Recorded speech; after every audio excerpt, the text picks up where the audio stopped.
اللہ تعالی عنہ کا سلسلہ نسب کچھ اس طرح ہے. حضرت ابو بکر عبداللہ بن ابو قحافہ بن عثمان بن عامر بن عمر بن کعب بن سعد بن تیم بن مرہ.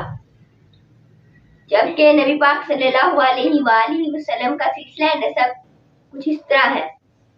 حضرت محمد صلی اللہ علیہ وسلم بن عبداللہ بن عبد المطلب بن ہاشم بن عبد مناف بن قصی بن کلاب بن مرہ. مرہ پر آپ کا سلسلہ نسب حضور نبی کریم صلی اللہ علیہ وسلم سے جا ملتا ہے. آپ رضی اللہ تعالیٰ عنہ کا نام عبد الکعبہ تھا.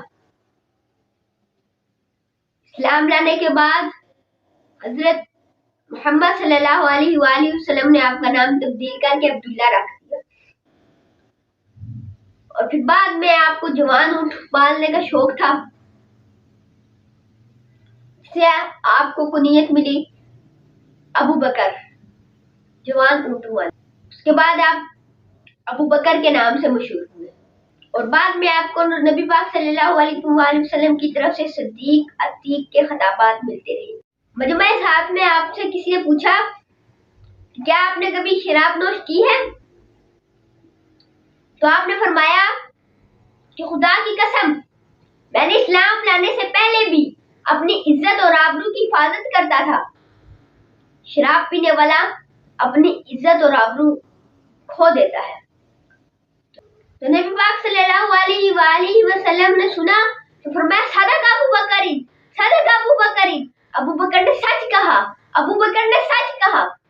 مشکوات المصابیح شریف میں ہے کہ حضرت عمر رضی اللہ تعالیٰ عنہ کے پاس حضرت ابو بکر صدیق کا ذکر ہوا تو حضرت عمر رو پڑے اور کہنے لگے کہ کاش میرے سارے عمل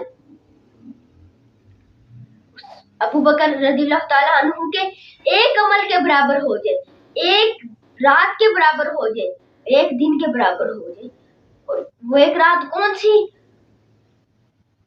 وہ والی رات جس میں آپ نبی پاک صلی اللہ علیہ وآلہ وسلم کو کندھوں پہ اٹھا کر ہاردار جھاڑیوں اور نوکدار پتھروں والے پہاڑوں کو رونتے ہوئے نبی پاک صلی اللہ علیہ وآلہ وسلم کو غار تک لے کر آئے اور آ کر کہنے لگے یا رسول اللہ آپ اندر نہیں جائیں گے، میں پہلے اندر جاؤں گا. آپ اندر گئے، اندر جا کر صفائی کر کے اپنے کرتے کا کپڑا پھاڑ پھاڑ کر سوراخوں کو بند کرنے لگے.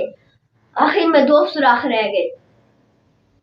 آپ نے ان پر اپنی ایڑیاں رکھ لی اور پھر نبی پاک صلی اللہ علیہ وآلہ وسلم سے عرض کی حضور اب اندر تشریف لے.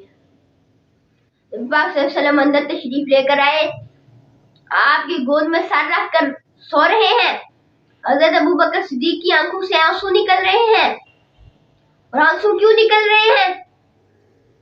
ایڑیاں جن سوراخوں پر رکھی ہوئی تھی ان میں سے ایک سوراخ میں سے سانپ نے ڈس لیا. آپ رونے لگے، جسم میں حرکت نہ آنے دی تاکہ نبی پاک صلی اللہ علیہ وآلہ وسلم کی نیند نہ چلی جائے. آنکھوں سے آنسو نبی پاک صلی اللہ علیہ وآلہ وسلم کے چہرے پہ گرے. آپ جاگ گئے. آپ نے فرمایا کیا ہوا ابو بکر؟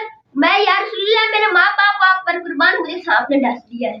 آپ نے اپنا پاؤں نکالا، نبی پاک صلی اللہ علیہ وسلم نے اپنا لعاب دہن اوپر لگایا جس سے وہ صحیح ہو گیا.